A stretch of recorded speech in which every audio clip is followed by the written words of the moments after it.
امت مسلمہ کے ساتھ ایسا ہی ہو رہا ہے. ہر آدمی ڈر رہا ہے. ہمارے پڑوس میں آپ اگر ان کی سوشل میڈیا دیکھیے تو وہاں سے چند جو ہے صحافی جو بڑے ایماندار ہیں اور نیک ہیں, ان کی آواز کیا ہوتی ہے؟ کب تک تم سوتے رہو گے مسلمانوں, اٹھو اور دیکھو آؤ مسلمانوں کی مدد. لیکن وہ ایک نحیف سی آواز ہے, اس آواز میں بھی خوف جھلکتا ہے. کیوں جانتے ہیں؟ اس لیے کہ ان کے پاس اہل بیت کی تعلیم نہیں جو ان کو صحیح راستہ دکھائے. آؤ اللہ کی نصرت چاہیے تو تمہیں نصرت ملے گی, لیکن شرط کیا ہے؟ اس شرط کو فالو کرو. ایک شرط کیا ہے؟ ظالم کبھی تمہاری مدد نہیں کرے گا. ظالم کے پاس نہ جانا مدد لینے کے لیے, اس کو پکارنے کے لیے. اس لیے کہ تم ظالم کے پاس جاؤ گے تو گئے نہیں اور تم نے خود جہنم کے آگ کو پکڑ لیا. تم نے جہنم کو پکڑ لیا ہے. میں نے کہا ایک مثال آج آپ دیکھیں اسی دوران انہی غلام ملکوں نے, نام نہیں لینا چاہتا ہوں میں, یہ جو غلام ملک ہے آج نام آپ آج کے زمانے میں تقریباً ہر آدمی کے لیے ان کی غلامی واضح ہو گئی ہے. آپ انہی میں سے ایک ڈیلیگیشن سے ملاقات کیا ان کے بادشاہ نے, تو اس بندے مومن نے پوچھا کہ کیا اتنی شرم نہیں آتی آپ کو, کیا دیکھ رہے ہو کہ آپ سبب بن رہے ہو کہ بندوق آپ کے کاندھے پہ لگا کر کوئی آدمی داغ رہا ہے اور تمہیں احساس نہیں ہوتا؟ اس نے کہا تمہیں کیا کہوں, مجھے بہت احساس ہوتا ہے, رونا بھی آتا ہے, لیکن میں اپنی گردن اس سے چھڑا نہیں پا رہا ہوں. تمہاری طرح میں آزاد نہیں ہوں, میں آزادی پا بھی نہیں سکتا, اس لیے کہ میری حلق تک میرا دشمن پکڑے ہوئے. آپ سوچ سکتے ہو یہ ایک بادشاہ ہے. اچھا ایک زمانہ میڈیا میں بھی آ گیا, یہ دیکھو. اچھا اللہ کا نظام یہی ہے, ظالم سے بھی کہلوا لیتا ہے, مظلوم سے بھی کہلوا لیتا ہے, نہ ہی دونوں کو چھوڑتا نہیں ہے, دونوں سے کہلوا لیتا ہے. یہ دیکھو اس طرح کی. اور ایک زمانہ تھا, میں نے کہا کہ ایک زمانہ تھا آپ یہ باتیں نہیں آتی تھی سامنے کہ کیسے استعمال کر رہے ہیں, لیکن آج بہت آسانی سے. اب ایک انسان کو اللہ کی مدد چاہیے تو کیا کرے؟ آپ اندازہ کیجیے اللہ کو کیا کرے. دیکھو اگر ظالم کے پاس گئے تو میری نصرت تمہیں نہیں ملے گی, بلکہ تم جہنم کی آگ کو گلے سے لگا رہے. وَمَا لَكُم مِّن دُونِ اللَّهِ مِنْ أَوْلِيَاءَ, تم نے یہ کیسے سوچ لیا ہے کہ اللہ کے علاوہ بھی کوئی تمہارا دوست اور مہربان ہے؟ کوئی اللہ کے علاوہ مہربان ہو سکتا ہے؟ یاد رکھیں یہ قرآنی فارمولہ ہے, اگر اللہ دوست نہیں ہے نا تو تمہاری اولاد, تمہارے گھر والے بھی تمہارے دوست نہیں. اور اگر اللہ مہربان ہے تو اللہ کہتا ہے میں تو تمہارے سخت دشمن کو بھی تمہارا دوست بنا دیتا ہوں. اب یہ ایک سچائی ہے, ایک فیکٹ ہے جو آپ کو بھی جاننا ہوگا, ایمان رکھنا ہوگا کہ اللہ اگر مہربان ہوگا تو کیا ہوگا. اور اس کی ہزاروں مثال دیکھیں, اس لیے جس خدا کو ہم مانتے ہیں نا اس کی طاقت لازوال ہے, اس کی طاقت کو کوئی چیلنج نہیں کر سکتا ہے. اور جتنی بڑی طاقت ہوتی ہے اللہ کیا کرتا ہے, اللہ کہتا ہے تو بہت بڑی طاقت والا اپنے آپ کو سمجھتا ہے, میں تجھے چیونٹی سے ماروں گا تاکہ تجھے احساس ہو کہ تیری طاقت چیونٹی کے برابر بھی نہیں. اللہ نے آپ دیکھ لیجیے جتنے اس طرح کے تھے ان کو اسی طرح مارا. آپ اسی نمرود کی بات کر رہے ہیں, اللہ نے ایک مچھر بھیجا, اس کو مارنے کے لیے کیا بھیجا؟ ایک مچھر جو اپنے آپ کو کہتا تھا میں خدا ہوں, جو اپنے آپ کو طاقت والا اتنا بڑا سمجھتا تھا, اللہ نے کیا اس کو مارنے کے لیے بھیجا؟ ایک مچھر. کبھی تجھے یہ مچھر کیوں بھیجا؟ اللہ کہتا ہے اس کو مارنا نہیں ہے, ذلیل بھی کرنا ہے. خالی مار دینے سے تو کام نہیں چلے گا, اس کو ذلیل بھی کرنا. اور یہ ایک راستہ کیا ہے, اتنی چھوٹی چیز سے ماروں گا کہ یہ ذلیل بھی ہوگا اور مرے گا بھی. اور نتیجہ کیا ہوا, وہ مچھر اس کی ناک میں چلا گیا. ہمارے وہاں ایک مسئلہ مشہور ہے, ناک کا بال. اللہ نے ناک کو بال کیا, اللہ نے ناک کے بال کو رکھا ہے تاکہ آپ کے لنس میں جراثیم نہ جا سکے. یہ ہمیشہ دیکھیں اللہ کے حکمت, ایک بال سے اس نے انسان کے لنس میں جراثیم کو جا ہو. لیکن یہی ناک کا بال تھوڑا بڑا ہو جائے، آپ جانتے ہیں آپ حیران و پریشان ہو جائیں۔ یہ قدرت کا نظام، یوں ہی نہیں کہا گیا کہ آپ جو ہے بال کو بھی کاٹتے رہیے۔ مستحبات میں سے ایک جمعہ کے کہ آپ یہ بال کاٹیں، تو یہ ناک کے بال کا مطلب کیا ہوتا ہے؟ آپ بال کو پال رہے ہیں لیکن بڑا ہو جائے گا تو یہ آپ کے لیے مصیبت بن جائے گا۔ اللہ کہتا ہے چاہیے انسان کو میں نے پالا ہے، اب یہ میرے لیے مصیبت بن رہا ہے، تو میں بال کو جیسے کاٹا جاتا ہے اس کو کاٹ کے باہر نکال دوں۔ یہ ہمیشہ سے اللہ کی سنت ہے۔ تو تاریخ کہتی ہے اگر مجھے اللہ کی نصرت چاہیے تو میں کیا کروں؟ اللہ پہ ایمان رکھوں، ایک تو یہ، اور اللہ کو چھوڑ کر کسی اور در پہ نہ جاؤں۔ آج آپ دیکھ لیں پوری دنیا میں ایک شیعہ ایسے ہے جو اس قانون الہی کو مانتے ہیں۔ جب بھی یہ کہا جاتا آؤ آؤ ہمارے ساتھ آ جاؤ، کہ تمہارے ساتھ آ جائیں کس لیے؟ کہ تم ذلیل بھی کرو اور ہمارا خون بھی چوس لو، اور نام کو کہ تمہاری مدد کر رہے ہیں۔ کون سا مسلمان ملک ہے جو واقع اگر آپ سوچیں اور دشمن لوٹ نہیں رہا ہے ان کو اور ان کو احساس ہے، لیکن وہ کیا کر سکتے؟ کچھ کر نہیں سکتا ہے۔ کیوں نہیں پا رہے؟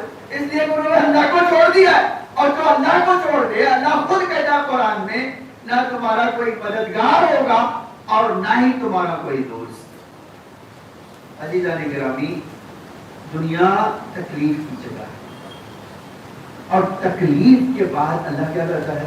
راستہ ہموار کرتا ہے۔ تکلیف کے بعد کیا کرتا ہے؟ آسانیاں فراہم کرتا ہے۔ آندھی آنے کے بعد جو ہے بادل چھٹتے ہیں، اس صبح کی سفیدی نمودار ہوتی ہے۔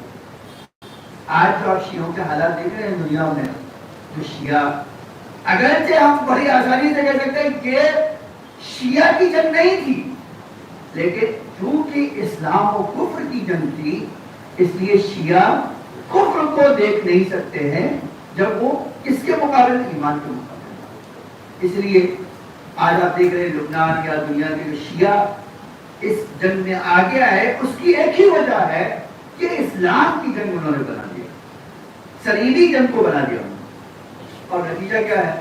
تھوڑا صبر اور شکر کے ساتھ آگے بڑھنا ہوگا، اور نتیجہ کیا ہوگا؟ یقین جانے جس طرح اللہ نے وعدہ کیا ہے وہ نصرت الہی پورا ہوگا، اور یقین جانے اسی لیے خدا نے اپنی آخری حجت کو رکھا ہے بتائے گا کہ ظالم جتنا بھی چاہے آگے بڑھنا بڑھ جائے، لیکن ان کو مرنا ہی ہوگا، وہ بھی چیوٹی سے مرنا ہوگا۔ ان کو مارنے کے لیے آپ نہ سوچئے گا کہ ہم بڑے بڑے بم بنائیں گے، اور کچھ نہیں، کچھ کرنے کی ضرورت نہیں۔ وہ اللہ کی حجت ہے، وہ نمائندہ الہی ہے جو اللہ کی نصرت اپنے ساتھ لے کر ہے۔ اب ایک بات مجھے آپ کے سامنے کہنی تھی، اور وہ بات میں خالی فہرست پار گنا دیتا ہوں اور بات اپنی سمیٹ لیتا ہوں۔ ہم نصرت کے ایک ہی معنی سمجھتے ہیں کیا؟ دشمن مر جائے اور ہم کامیاب ہو، جبکہ قرآن کہتا ہے ایسا نہیں۔ نصرت کی بہت ساری صورتیں اور شکل قرآن نے خود بتائی۔ اب ایک مثال ہے، جناب ابراہیم کو آگ میں ڈال دیا، نصرت الہی کب آئی؟ جب آگ میں چلے گئے۔ آگ میں چلے گئے تو نصرت الہی آئی، اور کیسی نصرت آئی؟ وہی آگ کو اللہ نے گلزار بنا دیا۔ تو ایک طریقہ اللہ کی مدد کرنے کا کیا ہے؟ آپ سوچ رہے ہو، واقعی کبھی سوچئے انسان کے ہاتھ میں کھل جائے کہ اب منجنیق میں ڈال دیا گیا، ایسی آگ میں پھینکا جا رہا ہے، اور خود جناب جبریل آ کر کہتے ہیں ابراہیم مدد چاہیے؟ اب مدد تو چاہیے لیکن تم سے نہیں چاہیے، جس خدا کا ماننے والا ہو اس سے چاہیے۔ کب کہا وہ میرے حال سے بھی سب سے زیادہ واقف ہے اور سب سے زیادہ طاقت بھی رکھتا ہے۔ اب آپ دیکھیں یہ جملہ کہاں پھینک دیا گئے، اور اللہ نے کیا کیا؟ آج جناب ابراہیم سے نہیں کہا، اللہ نے مخاطب کیا اس آپ کو، یا نارو کونی بردن و سلام، میرا ابراہیم آ رہا ہے، اس کے استقبال کے لیے آگے بڑھو۔ اس کو پنشمنٹ نہیں کرنا، اس کو سزا نہیں دینا، اس کو جلانا نہیں ہے، اس کے لیے پھول مل جانا۔ نصرت الہی یہ ہے کہ آپ کو بھی اللہ کیا کرتا ہے؟ پھول بنا۔ آج آپ دوسری دیکھیں، ایک اور نصرت الہی کا مصداق کیا جانتے ہیں؟ جو آپ کے سخت دشمنوں کے اللہ کہے گا میں تمہاری محبت ان کے دلوں میں ڈال دوں گا، ان کا دل تمہارے سامنے جھکا دوں۔ آج آپ اس کی مثال دیکھنا چاہیں نا، آپ سوشل میڈیا پہ جائیے، کل تک جو گاڑی دے دے دے، میں ایک مثال دے رہا ہوں، لشکر چکوی پاکستان کا، اس نے آ کر یوٹیوب پہ کہا کہ اگر ایران نے اسرائیل کو مارا تو میری قبر پر آ کر پیشاب کرنا۔ ٹھیک ہے، آج ایک پورا ٹرینڈ چل رہا ہے کہ بتاؤ بھائی تمہاری قبر کہاں ہے، تم کہاں ہو۔ کچھ لوگوں نے کہا کہ ہم ویزا بھی لینے کو تیار ہیں۔ یہ کیا ہے آپ بتاؤ؟ آج وہی خود کہہ رہا نہیں میں نے غلطی کی۔ آج وہی جو آپ جاتے ہیں، ایک زمانہ تک کہتے تھے کہ شیعوں کا خون بہانا واجب ہے، کہتے تھے کہ شیعہ کو مارو جنت میں چلے جاؤ۔ آج وہی کہہ رہے ہیں کہ شیعوں کو بچانے کے لیے آگے آنا تمہارا واجب فرض ہے، جبکہ ہمیں پتا ہے وہ نہیں آئیں گے، وہ اتنے بزدل ہیں کہ وہ کبھی بھی نہیں آئیں گے، لیکن ان کا یہ حمایت کرنا بھی اتنا ہی دلوں کی اللہ بدلنا ہے۔ اللہ کہتا ہے میری مدد ایک جب آئے گی تو کیا کروں گا؟ میں تمہارے لیے ہزاروں کروڑوں لوگوں کے سر کو جھکا دوں گا، اور جب ان کا سر جھک جائے گا تو آپ جانتے ہیں اس کی دعا آپ دیکھنا چاہیں قرآن میں مثال دی۔ جناب ابراہیم نے مکے میں ماں اور بیٹے کو بسایا، اسماعیل اور جناب ہاجرہ کو بسایا، اور ایک دعا، اے اللہ یہ اجاڑ زمین ہے، کھانے پینے کو کچھ نہیں، اے اللہ تو میرے بچوں کے لیے لوگوں کے دلوں کو موڑ دے۔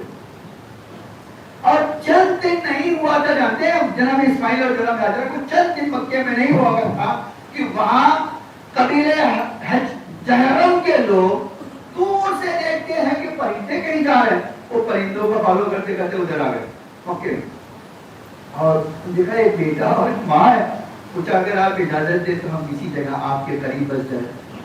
آپ دیکھو اللہ کہتا ہے میری نصرت یہ ہے، دور دور تک جب کوئی نہیں دکھائی دے گا اور مدد کروں گا، پورا قبیلہ تمہاری حمایت کے لیے لاتا ہے۔ یہ ہے اللہ کی نصرت۔ آپ اور میرے لیے ضروری ہے کہ اللہ کی نصرت کو کریں۔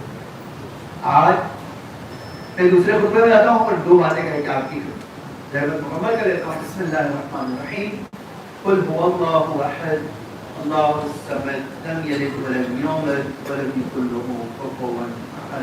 اللہم صل علی محمد وآل محمد، اللہم صل علی محمد وآل محمد، اللہم صل علی محمد وآل محمد۔ لا حول ولا قوة إلا بالله العلي العظيم۔ أعوذ بالله السميع العليم من الشيطان الرجيم، بسم الله الرحمن الرحيم، الحمد لله الذي هدانا لهذا وما كنا لنهتدي لولا أن هدانا الله، لقد جاءت رسل ربنا بالحق والصلاة والسلام والتحية والإكرام على بشير النذير والسراج المنير حبيب إله العالمين أبي القاسم المصطفى محمد، اللهم صل على محمد وعلى آله الطيبين الطاهرين المعصومين المسمومين الغر الميامين، لا سيما الإمام المبين بقية الله في الأرض الحجة الثاني عشر الإمام المهدي المنتظر، اللهم صل على محمد وآل محمد۔ يا عباد الله أوصيكم ونفسي بتقوى الله، فإن التقوى خير الزاد، في يوم لا ينفع فيه مال ولا بنون إلا من أتى الله بقلب سليم۔ اللهم صل على محمد وآل محمد۔ نصرت الہی کی ایک پہچان قلب سلیم۔ قلب سلیم کیا جانتے ہیں؟ آپ اللہ سے ہاتھ اٹھا کر مسلسل دعا کریں۔ آپ اور میں یہاں سے بیٹھ کے کچھ نہیں کر سکتے، تو کم سے کم ان مومنین کے لیے جن کی جان مال عزت سب داؤں پہ لگی ہوئی ہے، ہم یقین رکھتے ہیں اللہ کی نصرت انہیں ملے گی اور مل رہی ہے، لیکن ہمارا میں تو ایک فریضہ ہے. اب ایک مثال ہے اولاد رسول کو کس بے دردی سے مار دیا گیا. نہیں جو 92 میں آغا سید موسوی کے شہادت کے بعد ان کے نائب بنے سید حسن موسوی. اس کے بعد یہ آئے 32 سال کی عمر میں آئے تھے. ایک ہی جملہ کہا تھا ان کی عباس موسوی کی شہادت پر, ہم اللہ کے راستے کو جاری رکھیں گے. جو اللہ کا راستہ ہے, جو اللہ نے ہماری ذمہ داری دی ہے کہ ہم اپنے حق کے لیے ہمیشہ لڑتے رہیں. کچھ بھی ہو ہم اس سے ہمیں مار دیا جائے, حتیٰ کہا کہ جس جگہ بھی چاہو تم ہمیں مارنا مار دو, لیکن تم سوچو کہ اپنا راستہ چھوڑ دیں گے. ہم علی کے چاہنے والے ہیں. ہم تاریخ میں ہمارے ساتھ ایسا ہوا تو ہم نے نہیں چھوڑا علی کا راستہ, تو آج کیا چھوڑ دیں گے. لیکن اب آپ سوچئے کہ جب انہوں نے ایک سید کو مارنے کے, اولاد زہرا کو مارنے کے لیے 83 ٹن بم استعمال کیے, کوئی انسان سوچ سکتا ہے؟ اس کا مطلب ہے کہ وہ پہاڑ کی طرح تھے. ایک پہاڑ کو بھی توڑنے کے لیے جانتے ہیں اتنے بارود کی ضرورت نہیں ہے. یہ احساس تھا دشمن. لیکن آپ دیکھیں اب اس شہید وہ شہید ہو گئے, نو ڈاؤٹ, لیکن شہادت تو انسان کی کامیابی ہے. ہمارا عقیدہ ہے کہ اللہ خود کہہ رہا ہے کہ دیکھو تم اللہ کی راہ میں آؤ گے, مجاہد بنو گے تو دو چیز میں سے ایک حاصل ہوگا, یا غازی بنو گے یا شہید بنو گے. تو وہ غازی بھی تھا اور شہید بھی تھا. 32 سال نے ظالموں کو ناکوں چنے چبا دیا. لبنان سے باہر نکالا اور 2006 میں 23 دن جنگ ہوئی. ان دونوں جنگوں میں ذلیل دشمن کو ذلیل کر کے باہر نکالا. اس سے بڑی نصرت کیا ہوگی کہ اہل لبنان جو ذلت میں رہ رہے تھے, اللہ اس سید کے ذریعے سے اللہ نے اس کو عزت دلائی.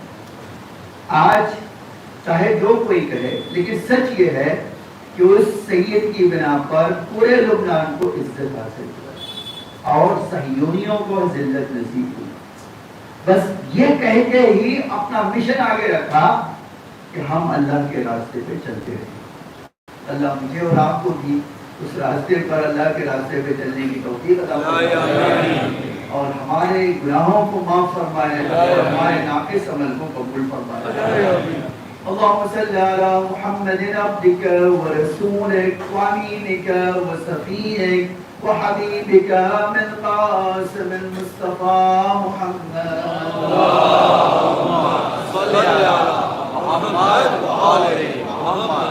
اللهم صل على علي امير المؤمنين ووصي رسول رب العالمين. اللهم صل على محمد وآل محمد. صل على صديقة الطاهرة فاطمة سيدة نساء العالمين. اللهم صل على محمد وآل محمد. صل على سبطي الرحمة وإمام الهدى الحسن والحسين سيدي شباب أهل الجنة إمام المؤمنين. اللهم صل على محمد وآل محمد. اللهم صل على الحسين بن علي ومحمد بن علي بن الحسين ومحمد بن علي وجعفر بن محمد وموسى بن جعفر وعلي بن موسى ومحمد بن علي وعلي بن محمد والحسن بن علي أئمة المؤمنين. اللهم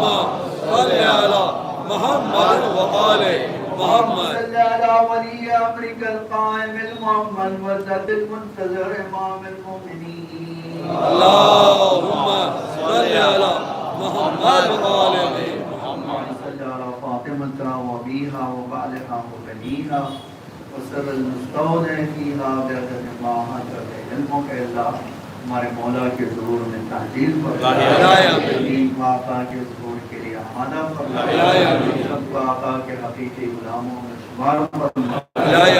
اے اللہ ہمارے گناہوں کو معاف فرمائے, اس عمل کو قبول فرمائے. اے اللہ مومنین دنیا میں جہاں بھی ان کی جان و مال سے تعلق کی حفاظت فرمائے. اسلام کی نصرت فرما اللہ ظالموں کے شر سے انہیں محفوظ فرما قید میں ہے انہیں قید سے رہائی عطا فرما اللہ شیعت کے پرچم کو سر بلند فرما نفاق کے پرچم کو سر نمو فرما اے اللہ جو مومن بیمار ہیں شفا عاجل و کامل عطا فرما اے اللہ جو دنیا سے گزر چکے ان کے اوپر رحمت و مغفرت نازل فرما اے اللہ تجھے محمد اور آل محمد کا واسطہ شیعت کے پرچم کو سر بلند فرما دشمنوں کی سازشوں کو ناکام فرما علم اہل بیت محبت اہل بیت ہدایت اہل بیت اور آخرت میں شفاعت اہل بیت نصیب فرما اللہ ملائکتہ یصلون علی النبی یا ایھا الذین آمنوا صلوا علیہ وسلم تسلیما